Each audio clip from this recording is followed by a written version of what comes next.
We did not expect it to snow. You couldn't see pregame. And we went to my offensive line and said, this game's going to be on you. As I said, Hill House 2012, I want to get out of here.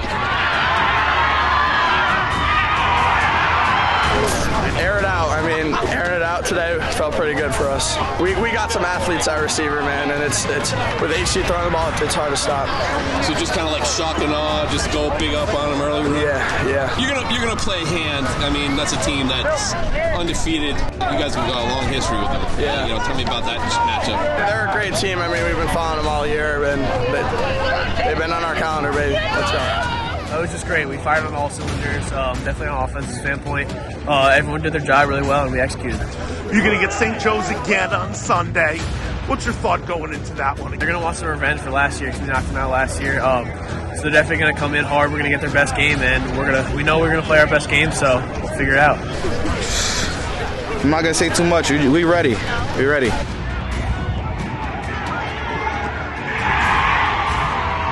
And now you get another shot at Staples. Obviously, it didn't go the way you wanted Thanksgiving, but what do you think about a rematch with them? Oh, yeah, the turkey definitely wasn't good that day, but I knew there was a shot we were going to see them again, and we definitely wanted to get revenge. Just to survive and advance in the playoffs, we want to play anybody next week. But, yes, it would be really nice if we could figure out a way to beat Prep next week. And hopefully our kids play as well as they can play, and we have another great Sunday. Just your thoughts on moving on to Sunday. Yeah, they're going to be a great team. We haven't seen them, or at least since I've been here, so I'm excited to play them. Obviously, it's a Sunday game, which will be fun, and they're a great team, so it's going to be a good challenge. We're just really happy to be playing, football. Be one of the 24 teams still playing. Hello, everybody, and welcome once again to the Meat Grinder, your weekly dose of high school football in Connecticut. And I'm your host, Sean Patrick Boley. With me again this week, filling in for Pete, is Scott Erickson and Dave Stewart of Game Time CT. Gentlemen, there are 24 teams out, 24 teams remain. We are now into the CIAC semifinals coming to a town near you on Sunday, 12:30 p.m. Welcome back. It was a crazy night of, I always say crazy. Every week seems like it's crazy, but these quarterfinals were pretty unique, where we all got out to our fields, and some of us who had to go up north found that they were in a Winter Wonderland, where the rest of us just saw some flakes. I saw plenty of flakes, and it came down a lot over at my game at St. Joe in Derby, St. Joe in Watertown. Maybe not so much down on the shoreline in Fairfield County down there on the Gold Coast, but certainly weather a factor in a bunch of these games. And as we go deep into December here, lots of blowouts. I think that was the theme of the night.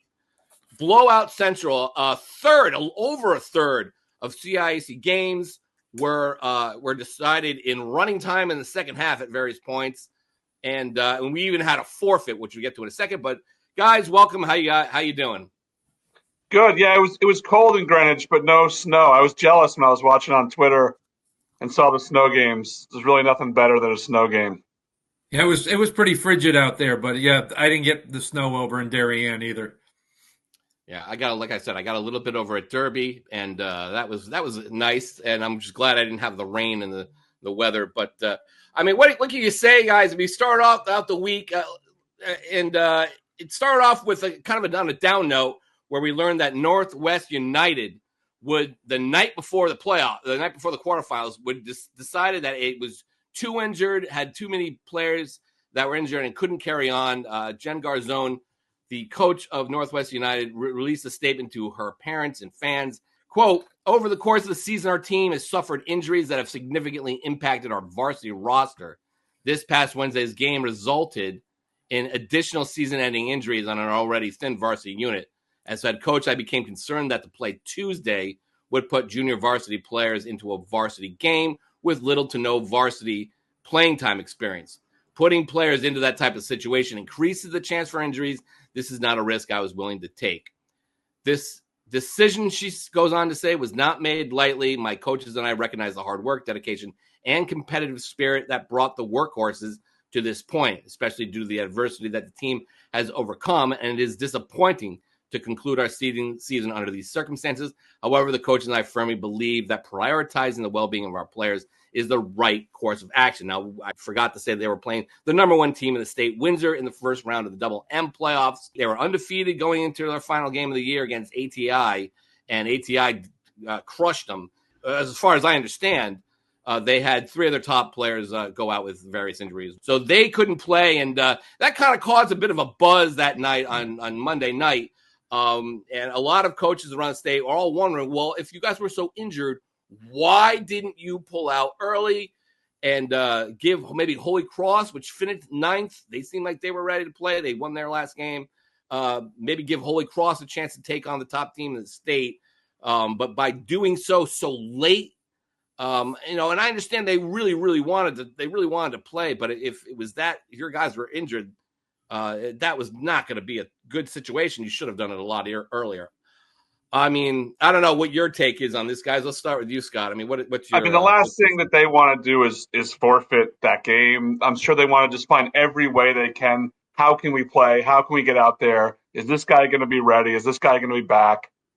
You don't want to go into your locker room and say, hey, guys, we called the CIAC, we're not playing. That's the worst thing that the kids can hear. The coach must have been an agonizing decision. Like, should have been done earlier, probably, but I'm sure that they were just trying to find like a way to get in there.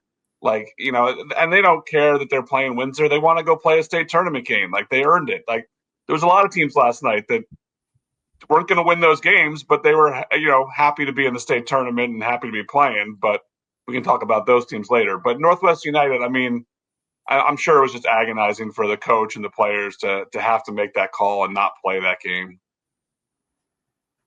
Dave, what do you think? I agree. It's not an easy. I'm sure no coach is going to make that decision lightly. I do feel like they had their game on Wednesday. The seedings aren't officially set until Friday. Probably would have been prudent to kind of make a decision by Friday and allow for time for teams to adjust, because at that point you could have made an adjustment and let a team like Holy Cross in, which Holy Cross, obviously you're going up against the number one team in the state either way. That's going to be a tough matchup, but I'm sure Holy Cross would have loved to have played in that. I'm sure Northwest United would have loved to play that too. But if they weren't ready to do that with the personnel they had, then maybe making that decision a little bit quicker would have been the best course of action. I think the big quote I saw from the article that Will Allen wrote in the Game Time CT was from Rob Fleeting himself. Now, remember, this is a team, Windsor, that had beaten Bloomfield to end the regular season, I think, on November 23rd or 4th.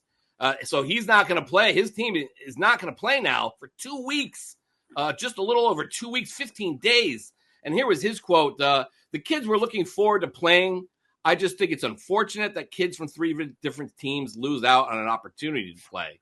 We lose out on tomorrow night, along with the kids at Northwestern United who wanted to play. If I were Holy Cross, I would be very upset because it is just kids missing out on a great tournament. And I think that's other coaches I spoke to kind of off the cuff all kind of had the same thing. Why didn't you guys decline to play earlier? I'm going to take a step back here and say something that I said on Twitter right after this was announced. What is Northwest United doing in this spot anyway? I mean, we need to really take a serious look at how we allow teams to get into the state tournament, or how we organize our teams into the state tournament. I mean, I think it's well past time that any of these tech school / co-ops that play majority of their teams against tech school co-ops, maybe even all the co-ops in the Pequot, maybe differentiate. That's it. If you're going to play in a co-op, you're going to play for a co-op championship. I think that is a very easy and fair solution to do. And you make that the sixth division, and then put the rest of the schools into a general population. Maybe you have 5 divisions. I would say 4, because as you will see, there aren't 48 great football teams here that are fighting for state playoff. Yeah, let's go with four divisions and then a co-op tech division. I think that's the way to do it. Yeah, yep. Because there's enough good teams to play those games, but there's not enough teams to play these quarterfinal games. There was a couple competitive games, but most of these games last night, should never really have even taken place, and we're non-competitive games. Yeah, so I mean, I would 100% agree. I think somebody said, like, well, is there a way for like someone like a Cromwell Portland to opt out? And I'm like, to myself, I'm like, yeah, but you need to kind of draw the line. If they want to be a co-op, be a co-op, and there's nothing wrong with playing for a co-op championship. It's just as good as any of these titles you're winning now in double S or S. You just won't be in it, and then you maybe get an Ansonia play in with a lot of the smaller schools. Holy Cross playing a lot of the smaller schools like Barlow or Sheehan or schools like that in a fourth division, in a fourth like SM, and I think that's the best way to do this. I think and the CIAC can come up with whatever rules it wants to vet teams to make sure that programs can have enough players. Shouldn't be co-oping. Not everyone's a co-op. And I think overall, you about 30 or so teams. That's a perfect setup right there. 30 teams for a co-op. I think that's really the way to go. But as you said, Scott, the quarterfinals were, other than a handful of games, not pretty. Let's take a look at how things stack down by league here. The FCIAC, the SEC have 5 teams each reaching the semifinals. The SWC, which won all of its quarterfinal games, and the CCC have 4 teams each. And the NVL and the ECC have 3 teams each. The FCIAC overall went 5-1, but that one of those games was Ludlow losing to Darien, so that's 4-0 against non-league opponents. The SEC was a straight-up 5-2, pretty good for Team Al Carbone. The SWC, as I mentioned, always underrated. All their teams lost 4-0, and they won pretty big. The CCC had 11 teams in. It's a massive conference. It's 32 teams, basically, and it went 4-7, but 2-5 against non-league opponents, with Bloomfield beating East Catholic and Newington knocking off Wethersfield in that rematch.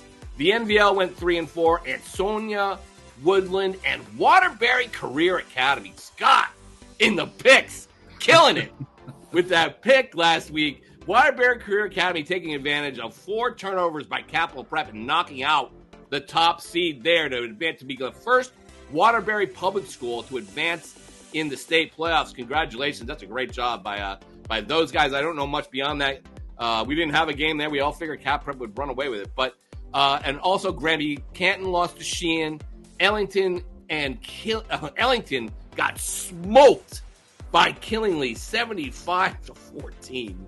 My goodness, we'll look at that in a minute. And then Berlin raced away from Rockville in a game Rockville won last year. In the 7 rematches, all the incumbents won except for one. That was Wethersfield. Newington came back to beat them this time.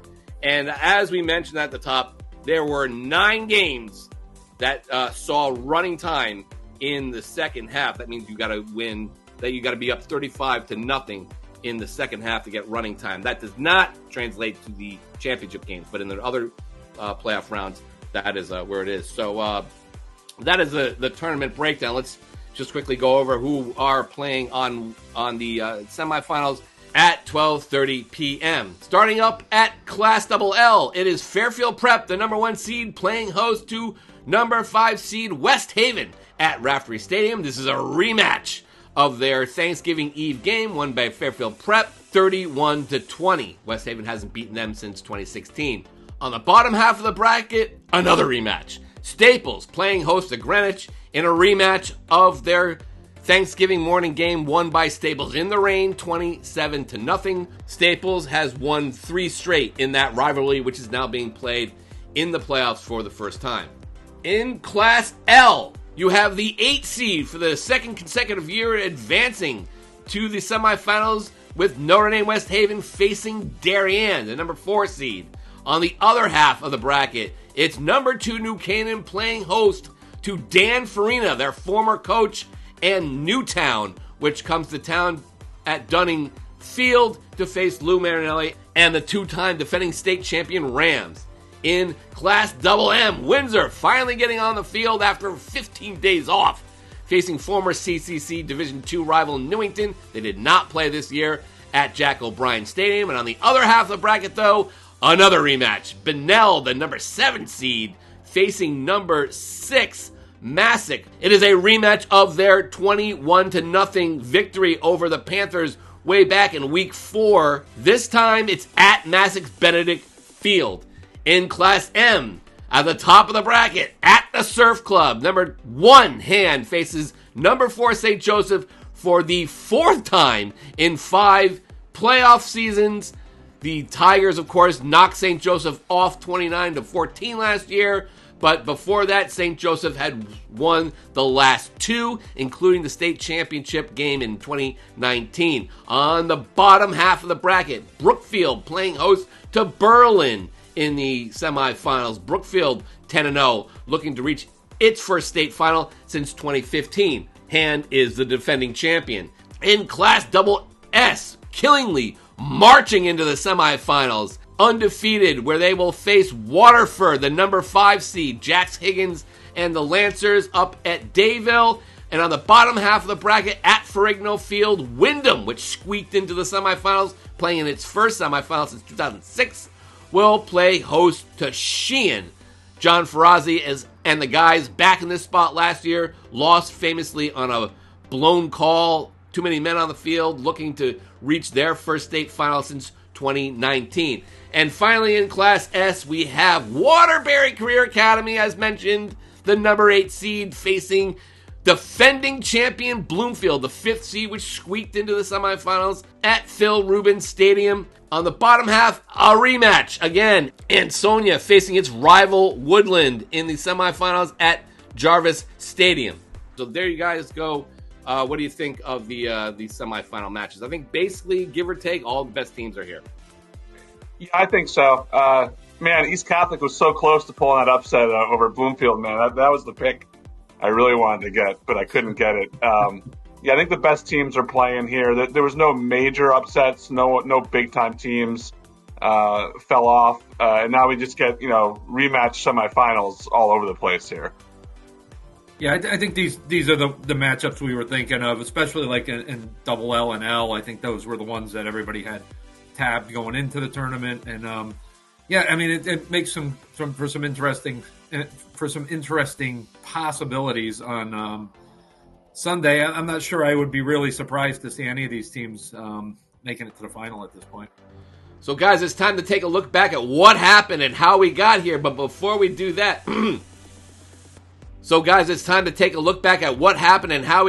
and then make our picks for the state championship games. But before we do that, let's take a look at the standings after the quarterfinal round. And Dave Stewart went 19-5 in the quarterfinals and now finds himself in a tie with Joe Morelli, 112-42 and 112-42. Joe Morelli had a really good week, going 22-2 in the quarterfinals. I was right behind him, 21-3. That means I'm only a game back off the leaders, 111-43. Followed by Dan Brecklin, a game back of me, 2 off the leader, 110-44, and Will Oldham also 110-44, and then it drops off a cliff, Sean Barker 104-50. So right now, guys, it's looking like a 5-man race. The standings are still tight, lots we can do, but the games are dwindling here. This might be the last great shot to make a move before we get to the finals, because again, that's only it's only 6 games for the pick in the final. So this is your last big chance to make a move. Let's kind of break down what happened in the rest of the league. Let's start up at Class Double L, where in the snow at Glastonbury, Caleb Oakes picked off Connor Finnerty's pass to seal a 6-0 West Haven victory over the Guardians. Tamarian LaFortune caught a 6-yard touchdown pass from Nick Conlon with 27 seconds remaining in the half, and it capped a 16-play, 77-yard drive for the Westies. And then it was all defense after that, led by Wake Forest-bound defensive lineman Kadir Dembele. The Westies held Glastonbury to a mere 130 yards of total offense, 44 in their first half. The win avenged a loss at West Haven 2 years ago and sent the Westies into a rematch with Fairfield Prep, which lost on Thanksgiving Eve, 31-20. On the other side, Fairfield Prep, as expected, wiped out Kennedy 51-8 in probably the least surprising score of the quarterfinals. And here's Oakes from West Haven, who didn't play in the game 2 years ago, but sure took it as opportunity to win this one. Yeah, they talked about it all the time. I was on the team my sophomore year. I had knee surgery, so I didn't get to play. So I went to win for all my teammates that little sophomore year. Yeah, we've been waiting for that team. We want it back. We want it back badly. We want to go back to where it was last year. Well, just to survive in the playoffs and advance in the playoffs, we're willing, we want to play anybody next week. But yes, it would be really nice if we could figure out a way to beat Prep next week. And hopefully our kids play as well as they can play, and we have another great Sunday. And you also heard from Rich Boucher there, who hasn't beaten Prep since 2016. This would be a great time for the Westies to get that and go back to the state final and maybe try and win that championship they just barely lost on last year, just at the goal line. On the other side of the bracket, Staples made short work of Joe Montgomery and Manchester 42-6. Nick Weil threw 3 touchdown passes, 2 to Nate Smith, and Davis Crandall. My goodness, what a great season he's been having. He had a pick, 2 sacks, and returned a block punt by Justin Hawkey for a touchdown. They advanced to play Greenwich, 27-6 over New Britain. Scott, you were at that game. MJ D'Angelo ran for a touchdown of 46 and 13 yards. He threw a touchdown. The Cards led 14-0 at halftime and 27-0 after 3. Julian Ravina kicked a pair of field goals. Staples has won 3 straight now over Greenwich and is 9-11 overall since that Thanksgiving series began in 2004. But Scott, what did you see from your game at Greenwich? I mean, they must be pretty excited to face Staples. Yeah, look, New Britain did a great job to get into the playoffs. They were, one of those teams that's happy to be there, but that game was never really in question. MJ D'Angelo ran on the 3rd play of the game, 46 yards for touchdown, or 55. I forget which one it was, 46, 55.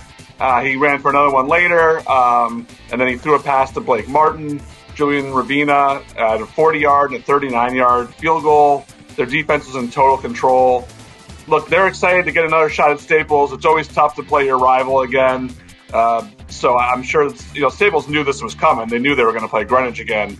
But we'll see. We'll see if Greenwich can get off to a better start and if they can figure out that Staples defense, which I think is one of the best in the state. Oh, I would agree with that. So, what do you got? Let's break it down. Well, you broke it down. Let's. You want me to make a pick? Look, Staples defense shut them down on Thanksgiving. I think they control them again. The game might be a little closer this time, but I think the Wreckers are going back to the Double L championship. I'm taking Staples there. What do you got, Dave? What do you think? No, I totally agree. I think Crandall's having a phenomenal season. I think the whole Staples defense is just playing great, and they just seem to be one of those teams who, whatever they're doing, they figure out a way to win these games. And so I'm going with Staples in this one, no problem.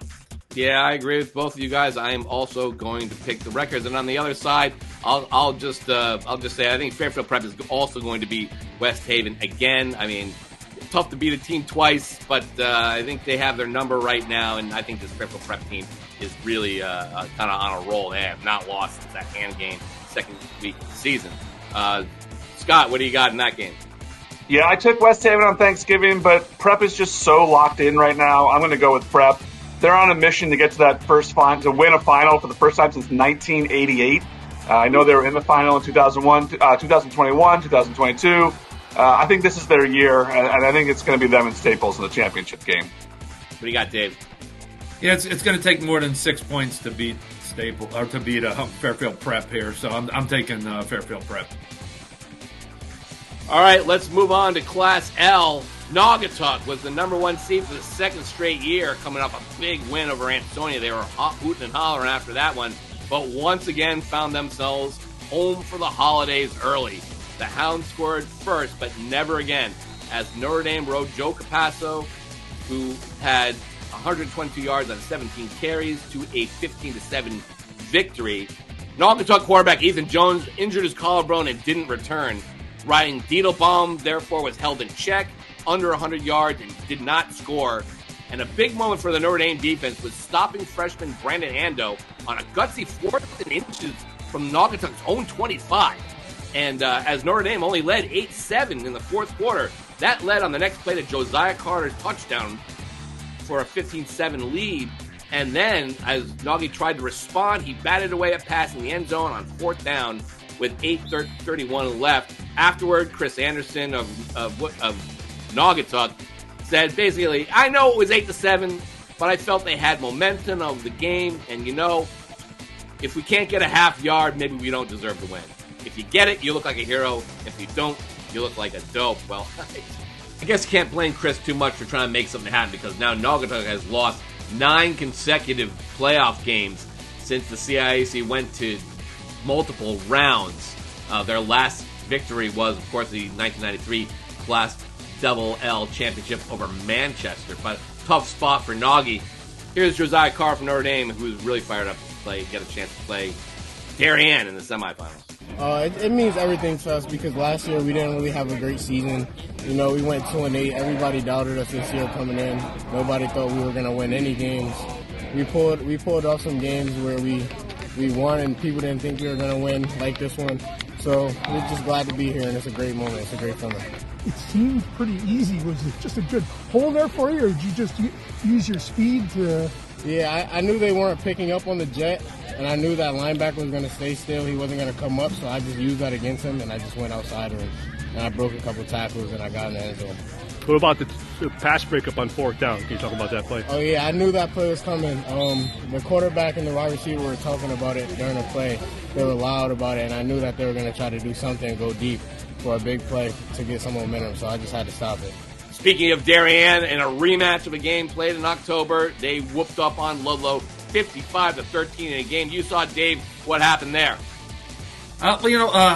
Really Darien just kind of wore them down in that third quarter, and Ludlow was a little banged up and everything, but that being said, it was 21-13 at halftime, so you're within 8 points, and then Thomas Hill returns the opening kickoff of the second half, 83 yards for a touchdown, and that kind of set off Darien, and then it was the Ben Rolap show from there. They looked really good, and I think it helped them coming back really quickly after that tough loss to New Canaan, 34-0 on Thanksgiving in the rain. On the other side, the other team, New Canaan, defeating Maloney in a rematch of the Week 1 game, 41-7, this time pretty much the same score. And then on the other side, Newtown making short work of Amity, 38-7. They will play in the semifinals. Let's start with you, Dave, this time. New Canaan versus Newtown. I know you had a lot of trouble picking against New Canaan, but this is one of the best matchups of semifinal Sunday. This is a really good matchup. I mean, Newtown obviously is undefeated this year, and it's Dan Farina, who used to coach with Lou, coming back to go up against New Canaan here. New Canaan's just playing at such a high level right now. Their defense is, the Crystal Vestry defense is just like, I mean, they awesome. He always has them ready for this time of the year. So I'm gonna stick to my guns and stay with New Canaan in this one. Hey, Scott, how about you? I just want to say a quick rant with the L's. The seeding in Class L makes no sense to me. Newtown's undefeated. SWC beat Bunnell, beat Massac, played 3 alliance games. Naugie's not in the alliance. If the point of the alliance is to help good teams in the playoffs, it backfired, right? Because there's no way that Newtown should be a 3 seed on the road in a semifinal and then playing the other best team in Class L. This should be a state final. This could have been the double L final. Like, these could be the 2 best teams in the state, and they're playing in the semifinal. Having said that, the New Canaan defense just keeps dominating. Newtown may be the best team that they see all season, outside of Staples, who they beat. And I know that Dan Farina really wants to go there and beat his old team, but I think the New Canaan defense is going to win, and I think New Canaan's going to take this game and go back to the championship game for a 3rd year in a row. Who was that? Was that Smith? Was that blood all over his face in the post-game comment? Was that 7? Was that Smith? Who was that? I think that's Michael Smith. Yeah. Mike Smith, I mean, speaking of the defense, man, what a leader he's been. He's been so good this year. I love that look, man. He's got blood all over his face. Looks like a gladiator out there. I loved it. In a game they won 41-7, man. He doesn't care. What a great player. I mean, they go up against, Jaden Taylor and Ryan Shopstall and a Newtown team. Like you said, Scott, really, it's hard to argue against. 10-0. I mean, yeah, the teams they played did not give them the schedule, but a lot of those teams made the playoffs last year. You can't fault Stanford. I mean, they were 0-10. If Stanford goes 5-5, I think you're looking at a much different story for Newtown. It's just the points didn't work out. I hate that we use points and playoff points. I mean, I've gone on an ad nauseum on this show saying that, we should do it more like, everybody's in a league or a division. and you win, and the top 2 teams go to the playoffs. You know, and how to do that is it could be up for a debate, but I hate to use math and playoffs and all to get the side that goes in. Nah, I do not like it. But your point is well taken. I'm sure Newtown totally agrees with you. Dave, they should be the 1 seed. I'm sorry, they should be the 1 seed in this division. I mean, yeah, whatever. I mean, too late for that. Yeah, I mean, it's a fair point. It's certainly a fair point. I mean, they only lost out by 10 measly points. That means if Stanford had won one more game, they would have been tied with the other 2. Which Naugatuck won that on a tiebreaker. But yeah, that was super close. They just did not get the points. So that's unfortunate. I mean, it's that close. But hey, what are you gonna do? I'm also gonna go with New Canaan here. But man, this game and the other game at the Surf Club, I'm dying to go see one of these. So that would be great. Well, one of you guys will be lucky to be there too. In the other game, Dave Stewart, Notre Dame West Haven faces Darien. I mean, do the Blue Wave get back to the state final for another crack in New Canaan? I think they do. I think they looked really great the other night. I don't know that they're, I don't know that they're going to beat a New Canaan in the final if that's who they end up matching up against, because that was pretty dominating last Thursday. But they looked great last night. They looked like they really click. And when they're on, they can move up and down the field with anybody. Notre Dame West Haven had the nice win in the quarterfinals, but they've been up and down as we've talked about before. So I think the Blue Wave gets there. Scott, what do you got? Ludlow beat Notre Dame West Haven 48-14 this year. Oh. And then Darien just put up 55. I think put up 48 the first time they played Ludlow. Darien's going back to the final again. And that's all I got to say. That game, that Ludlow game with Notre Dame, it was bloodletting. I watched that online. Oh, my goodness. Darien goes. I picked them, too. So it's going to be Darien, New Canaan in the Class L final. Moving on to Class Double M, Windsor got the forfeit. The other game, the 4-5 game, was a rematch of the Thanksgiving Eve game won by Cam Riggy and Wethersfield 22-14 in overtime. And if you remember, Cam Riggy after that game said, "We want Newington again." Newington was without Aiden Benston and without a couple linemen due to concussions, but rode their guys Evan Piggott, Josiah Sims on the ground in the snow, and their quarterback Enzo Corvino to defeat Wethersfield and knock them from the running 20-15. Corvino and Piggott had touchdowns to put the Nor'easters up 13-6 at halftime, and after a fumble recovery at the 31, Piggott bolted 40 yards down to the 2-yard line, setting up a Josiah Sims touchdown for a 20-6 lead midway through the third. Though Wethersfield got back within a score, they could not make up the difference this time, and Heath Whedon picked off Riggy at the goal line to vault Newington and Coach Aquavita into the semifinals. They were 1-9 last year. That's a great job. And now they face Windsor, which hasn't played a football game in 2 weeks. We'll see how that goes. Tough spot. They're still injured again. Benston is out for the season with his collarbone loss, but really tough spot for them. On the other side, Aaron Champagne, quarterback from Massick, returned after a couple weeks away with a concussion. He threw 4 touchdown passes, and the Massick defense pitched a shutout as the Panthers marched past Torrington in the snow at the Robert Frost complex. It's like a poem up there. Aiden Hansen ran for 188 yards on 12 carries, but Torrington's best chance to score was fumbled away and picked up by Massick's Jaden Casese, who ran back 82 yards all the way for a touchdown and a 14-0 lead. That was basically that.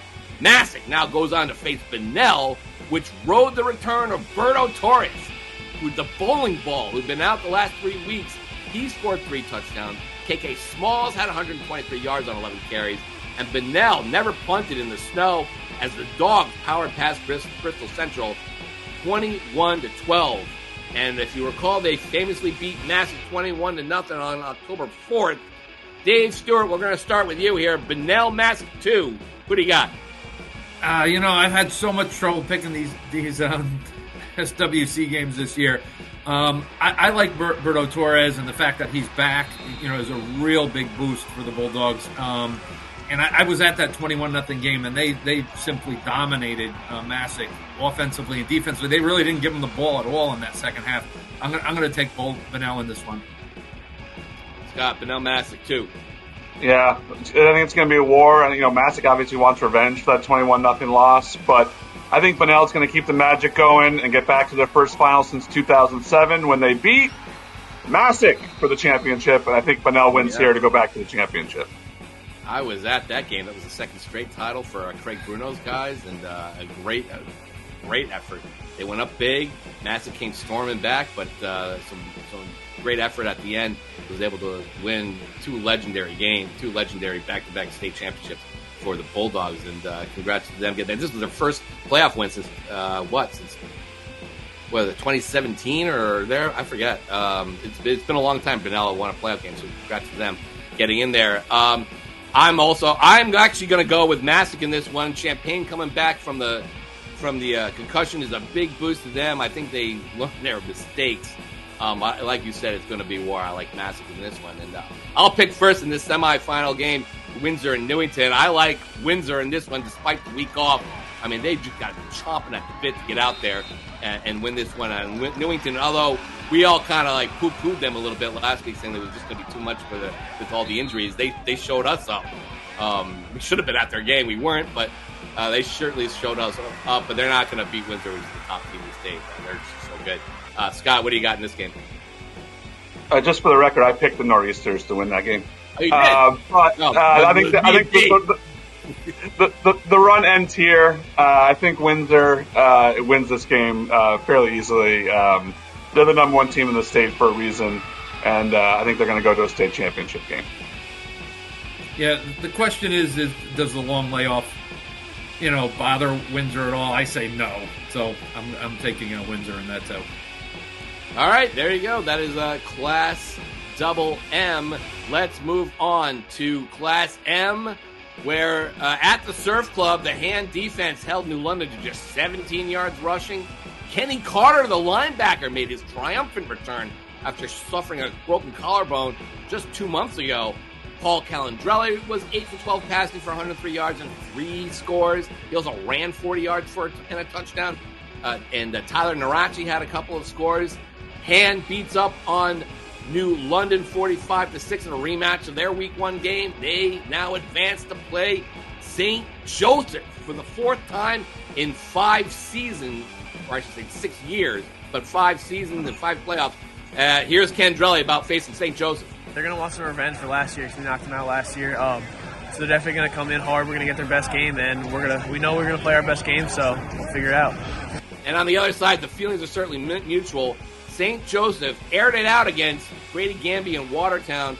H.T. Jones threw for 4 touchdowns, including a 39-yarder to Jason Pagano on the first drive, and then threw a pair of long 50-yarders to T.J. Wright as the Hogs went up 42-0 at half and rolled to the 42-7 victory. Pagano had 2 pickoffs, and St. Joseph's special teams recovered 3 fumbles to set up touchdowns. And here's T.J. Wright and Jace Pagano on airing it out, shock and awe early to get to the Surf Club. Air it out. I mean, we knew that it was going to be cold, but our game against Trumbull was pretty rainy, so we had to run it a lot. But airing it out today felt pretty good for us. They're a great team. I mean, we've been following them all year, and they've been on our calendar, baby. Let's go. I'm not going to say too much. We ready. We ready. I love that comment by TJ Wright. I'm not going to say much, but we're ready. We're ready for this, and I'm ready too. This is probably one of the better games out there this weekend. On the other side, Brookfield defeated Law in a rematch of their Week 1 game, 48-13, almost an identical score. And Berlin avenged last year's quarterfinal loss to Rockville with its second win over the Rams in 3 playoff meetings, roaring back with 33 unanswered points after Rockville opened the game with a 75-yard touchdown from Brady Ramsdell to Jacob Owasu. Kyle Melville and Cody Puzio ran for 240 yards and 5 touchdowns combined. They faced Brookfield, which, like I said, crushed Law in that semifinal up at Brookfield. Dave Stewart, Berlin versus Brookfield in the first Class M semifinal. Who do you got? I think Brookfield's had a great season. I think it continues for them. So I'm going to take it for them to go to jump to 12-0 at this point. Scott. Yeah, I mean, Berlin lost a hand in Windsor, and then they had a strange one versus Platt. They've been playing really well, but Brookfield is just so solid on every side of the ball. They've been racking up points. Nobody scored more than 14 against them.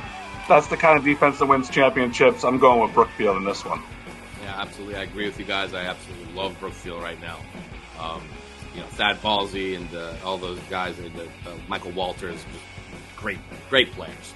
They've been playing just amazing right now. I like them to go to the final. And over at the Surf Club, Dave Stewart, Hand versus St. Joseph. Hand won last year, knocked St. Joe out. But before that, St. Joe won the other playoff games, and including just a legendary game in the quarterfinals in 2021, which was won on a field goal after they blocked a field goal. Hand didn't go to the playoffs in 22, but then last year they faced again. So Hand went on to win. They're the defending state champs. Who do you got in this one? I agree with you that this is one of the more intriguing games on the for the semifinals on Sunday. I love the fact that St. Joe's was able to score a little bit more, than they have been in the past. That's been their struggle. H.T. Jones, I think, is a great quarterback for them. That being said, it's really hard to pick against Daniel Hand 23 in a row. They just seem to be able to take on all comers. It's tough to slow that down. Plus, I'd love to see a 12-0 matchup in the final, and I already picked Brookfield, so I'm going to go with Daniel Hand. Scott. Yeah, Hand's on a special team, trying to win back-to-back titles. Maybe even be the number one overall. If Windsor would lose, there'd be a debate there. So I like Hand in this one, a Hand-Brookfield championship game. I agree. I think Hand is just on a roll right now. St. Joseph certainly has had its issues, but they're playing great right now. They had rallied back to win the Trumbull game, and they needed some defensive heroics. Their defense has been lights out. And Hand sometimes, and I know the Hand people get absolutely crazy when Pete or I say this, but it sometimes takes Hand a little while to get going. You think they would dominate the way they did against Capital Prep, but it does take them a little while to figure things out. Listen, nobody's saying they're bad. They're clearly good, 10-0. But, if St. Joseph's defense can hang around, and keep that game close into the fourth quarter, who knows? They could be in a close game.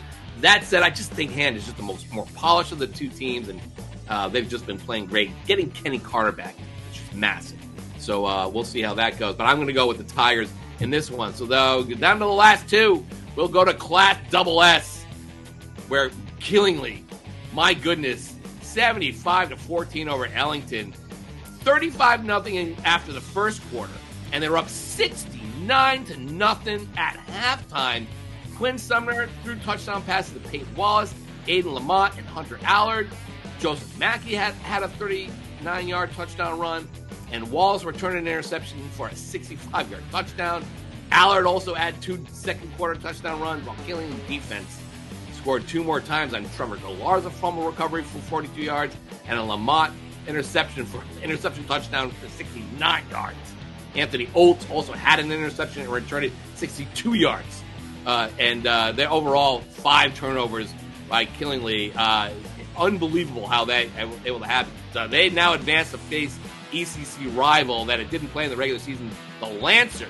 Won over Bullard Havens. I don't know much what happened in that game, but 21-12. It was kind of a slow burn out there at Kennedy Stadium. But the Tigers showed up. Good for them. As Ned said, covered the spread against Waterford. But so they won that game. And then on the other side, Wyndham rallied past Ledyard on a final drive. Isaiel Garcia Rodriguez kicked the 24-yard field goal to lift the Whips into the semifinals for the first time, I think, in the quarterfinal era. I think the first time since they last made the state final in 2006. And then finally, Sheehan taking care of Granby Canton to get to the semifinals. Let's start with Wyndham and Sheehan. Scott, how about you, Dave? Let's put you on the spot first. Wyndham faces Sheehan over at Ferrigno Field. Well, Wyndham's got a habit of winning those close games, so that makes me a little nervous in this game because I've been picking Sheehan all year. I think Sheehan's losses are to Fairfield Prep and Killingly, two great teams.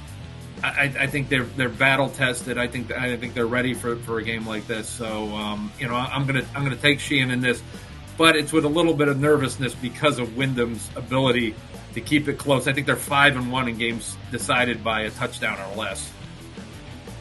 Scott. Yeah, I mean, you got to love the Whippets. That's a thrilling win in the snow last night. Adam Vinatieri style, kicking a winning field goal in the snow. Like, that's awesome. But I just think Sheehan and Killingly are on a collision course since they played that great game in whatever it was, week 3 this year.